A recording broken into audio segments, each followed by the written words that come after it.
Brought to you by TechnoSpark 20 series smartphones.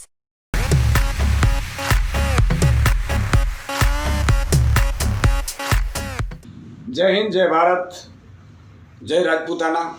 હું ઈશુદાન ગઢવી. આજે કેટલી બહેનોના એવો વિડીયા જોયા કે બહેનો કોઈ નિવેદનના કારણે જોહાર કરવાનું વિચારી રહી છે.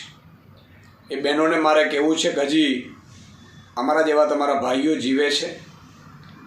જ્યારે પરિસ્થિતિઓ હતી ત્યારે સ્વાભાવિક છે કે કેટલી બહેનોએ ભૂતકાળમાં જોહાર કર્યા છે, પરંતુ હવે આપણે જોહાર નહીં પરંતુ આ લોકોને બતાડી દેવાની જરૂર છે.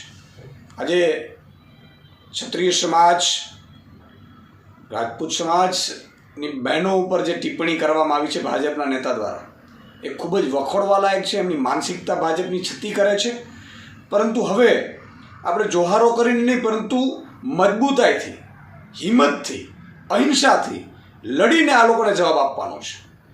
આજે જે લોકો તમે જુઓ ક્યાંય હળવા નિવેદનમાં પણ, હળવાશની પળોમાં પણ એમના મનમાં જે ભૂસો ભરાયો હોય ને એ નીકળવા વિના રહે જ નહીં. એટલે દરેક મારી બહેનોને મારી વિનંતીથી હાથ જોડીને કે એવું કોઈ પગલું નહીં ભરીએ. આપણે શું કામ હવે જોહાર કરવાની જરૂર પડી છે? આપણે આ લોકોને ખદેડી નાખવાની તાકાત રાખીએ. આ દેશમાં રાજપૂતોએ માથા આપીને પોતાની ઇજ્જત, પોતાનો દેશ, આપણો ધર્મ, એના માટે રાજ કર્યા હતા ને બચાવ્યા હતા લોકોને. આજે અમીરજી ગોહિલની વાત હોય, સોમનાથની સખાતે, મહારાણા પ્રતાપની વાત હોય, આપણે ખૂબ બધા ઇતિહાસથી વાકેફ છીએ.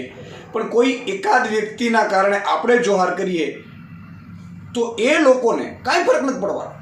એટલે મારી એક વિનંતી છે બહેનોને કે આવો મજબૂતાઈથી એક થઈને લડીશું, પરંતુ આવું પગલું ન ભરે એવી ભાઈ તરીકે મારા તમામ બહેનોને મારી વિનંતી છે.